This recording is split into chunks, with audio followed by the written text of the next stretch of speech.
Seja bem-vindo mais para uma aula no nosso projeto 6 e 22, onde buscamos, através das suas horas vagas, aumentar a sua renda. A partir dos seus conhecimentos próprios, sem você precisar buscar outros conhecimentos, outros cursos, nada disso. Tudo a partir do seu próprio conhecimento.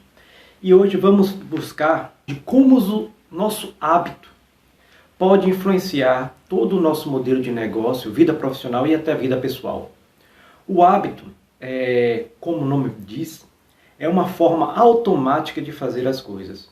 Ele sempre tem um tripé, que é o gatilho, aquilo que vai mover você a fazer uma ação. E esse gatilho ele vai gerar uma rotina. A rotina que toda vez que você for impactada por esse gatilho, ela vai ser disparada. E por fim, essa rotina ela tem que gerar uma recompensa. Então, no momento que eu tenho o motivo, que é o gatilho, eu gero minha atividade, que é a rotina, acaba me gerando uma recompensa. Nesse ciclo, ele pode ser tanto benéfico quanto maléfico para você. Se a gente pensar em hábitos negativos, podemos analisar uma pessoa que é alcoólatra, uma pessoa que fuma, uma pessoa que se droga, uma pessoa que tem vício em jogos, ou seja, qualquer nível de vício, geralmente ele está relacionado ao próprio hábito da pessoa. E esse hábito, ele pode ser decorrente de 1 milhão de processos, não necessariamente adquirido de uma vez para outra. Ele vai crescendo sem que a pessoa perceba, e no momento que realmente ela já está envolvida por todo aquele processo, aí o hábito está formado. E aí a gente chama esse hábito de vício, por ele ser um pejorativo, uma forma negativa de automatizar determinada atividade. Então, se a gente pegar esse mesmo gancho e usar um exemplo que eu acho que é o mais prático de se entender, que é um alcoólatra, quando ele tem qualquer disfunção, aquilo que muda a rotina dele, ou seja, é disparado esse gatilho, gera uma primeira rotina, que é ir para o bar beber.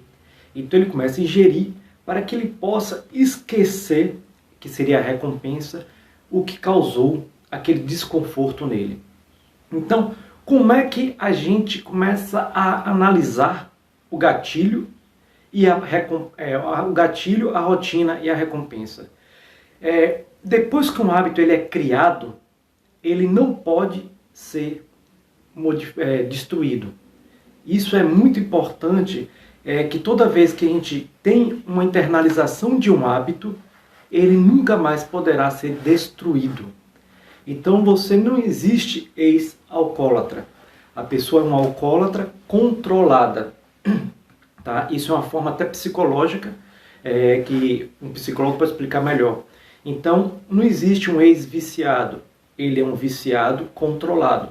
Por quê? Porque o hábito dessa rotina, gatilho é a rotina e o benefício, foi modificado por outro. Como seria isso nos Alcoólicos Anônimos? O hábito, o gatilho, sei lá, qualquer problema que ele teve, perdeu o emprego, brigou com alguém da família, geraria inicialmente o hábito de beber. E ele transfere esse hábito para alguém do grupo. Então o supervisor dele nos Alcoólicos Anônimos, que já passou por isso, explica nas reuniões a seguinte forma: em vez de você ir para o bar beber, você me liga, porque eu sei o que você está sentindo, eu tenho a consciência do que você está passando, e com isso eu posso lhe ajudar, para lhe dar a tranquilidade de superar o gatilho inicial que provocou aquela vontade de beber. Então, por isso que os Alcoólicos Anônimos são tidos como uma família da pessoa. E ela fica muito presa àquilo até que ela consiga reverter essa situação. Tem um filme, eu acho, com Sandra Bullock, que é 28 dias ou 29 dias, que trata exatamente disso.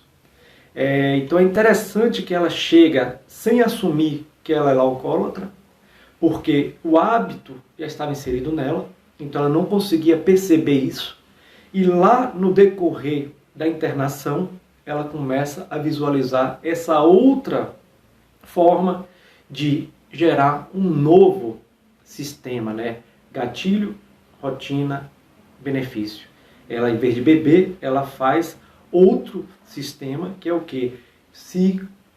Primeiro, conversar com as pessoas, se dedicar a cuidar das outras pessoas, para exatamente reverter essa polaridade. Então, quando você começa algo, você vai sentir um grande nível de cansaço, de estresse. Porque seu corpo, sua mente não está habituado a realizar aquilo. E aí o que acontece? Nesse momento, você tende a desistir.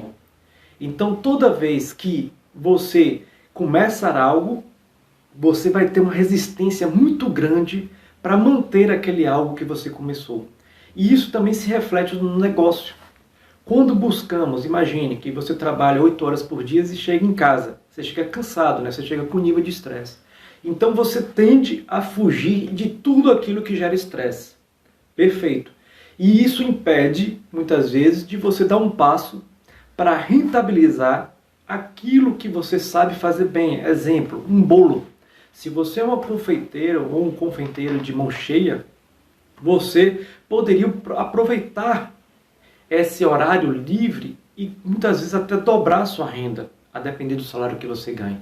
Só que você vem com o hábito de chegar em casa e não trabalhar, chegar em casa e não se estressar. Nem que o estresse muitas vezes seja positivo. Então o que acontece? Você simplesmente sai dessa rotina de gerar o benefício de aumentar a sua renda nas horas vagas.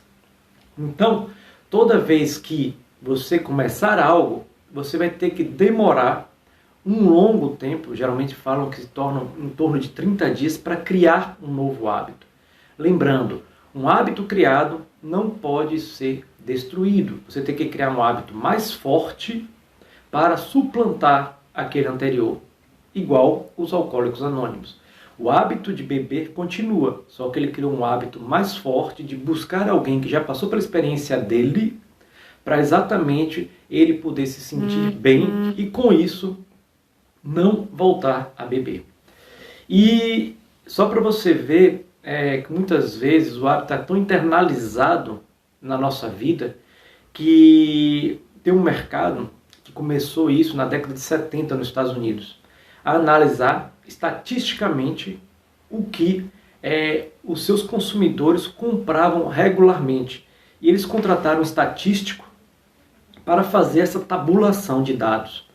E chegou um momento que ele tinha um cliente que chegou lá revoltado, porque estavam mandando para ele informações de gravidez.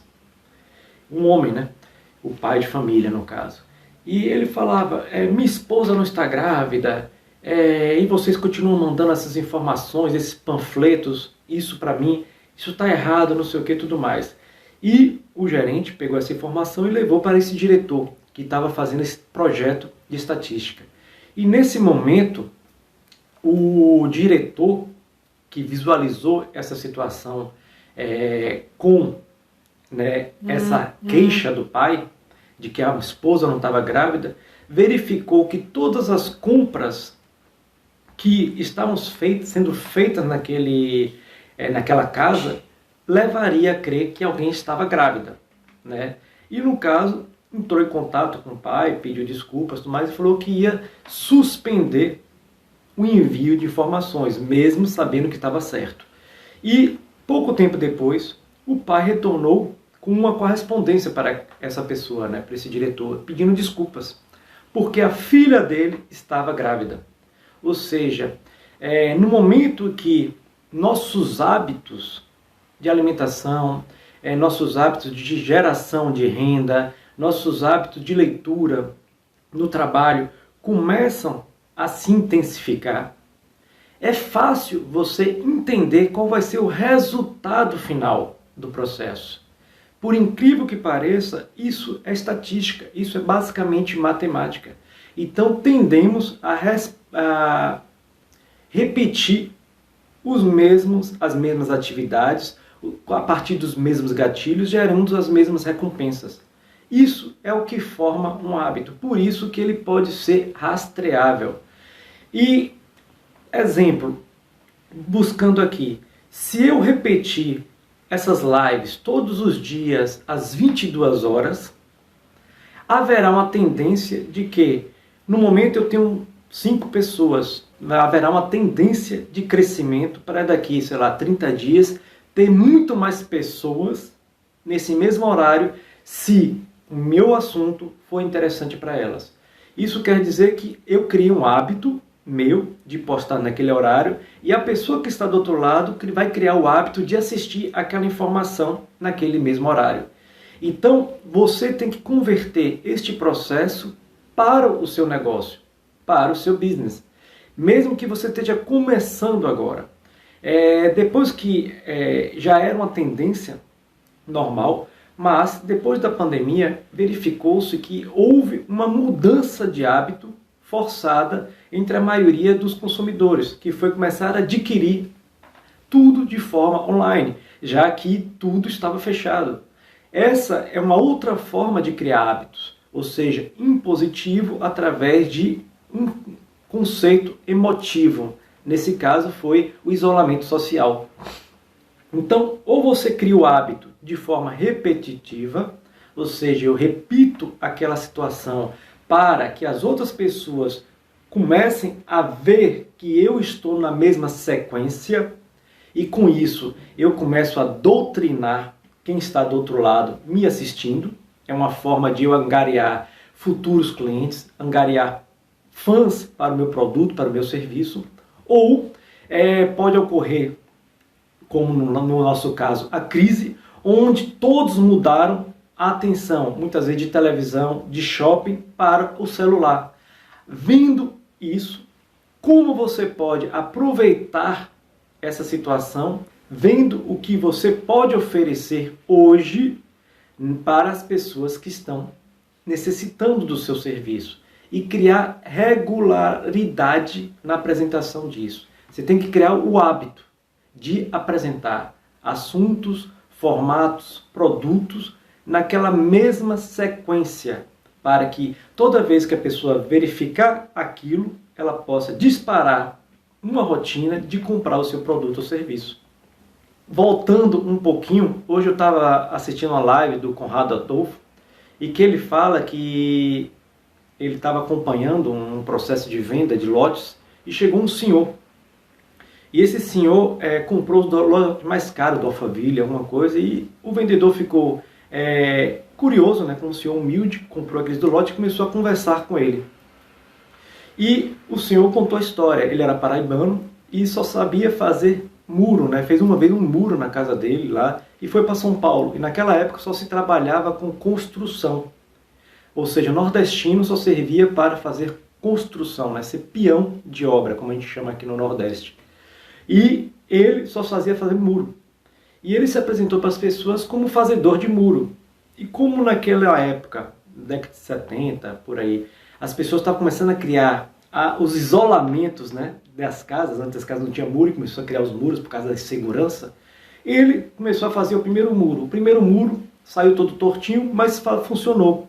Essa mesma pessoa falou para um vizinho que contratou o serviço dele. E ele começou a fazer muro atrás de muro. Somente isso. Ele vivia de muro, fazendo muro. Ele não sabia fazer, mas com o hábito de fazer recorrência na construção dos muros, ele começou a virar um expert em muro. Então, toda vez que alguém pensava em construir muro, chamava a empresa dele. Hoje, a empresa dele, é lógico, depois de 30, 40 anos, é uma grande construtora. E essa grande construtora começou de uma forma bem simples, construindo muros, porque era a única coisa que ele sabia fazer. Repetindo isso, ele se tornou um expert e depois ele conseguiu ampliar para vários níveis. Hoje constrói edifícios, prédios, né, casas, condomínios completos, mas iniciando de uma simples rotina. E é o mesmo processo que a gente pode fazer na nossa vida. Começar com um simples produto, que pode ser de conteúdo, pode ser um curso, pode ser um bolo. E a partir daquele momento que a gente começa a aprimorar o nosso hábito em fazer aquele produto, a gente começa a atingir a qualidade necessária para, primeiro, conquistar novos clientes e também expandir esse processo junto a outros produtos e outros serviços. Por isso que o hábito pode ser um grande fator de impulsionamento do seu negócio, também como destruir o seu negócio. Tudo depende do que você vai fortalecer, o hábito positivo ou o hábito negativo. Então, essa é mais uma aula do nosso projeto 6 e 22, onde todos os dias, às 22 horas, temos uma aula ao vivo aqui no Instagram. E às 6 horas compilamos essa aula e colocamos também à disposição para que você possa assistir no decorrer do dia. Tá? Então, só finalizando, o hábito é uma repetição de atividades que, para que de forma automática, nós possamos realizar sem sentir. Lembrando que o hábito pode ser externo ou interno, ou seja, podemos seguir o hábito de empresas ou de outras pessoas para direcionarmos para uma determinada ação. Ok? Então, muito obrigado e até amanhã às 22 horas.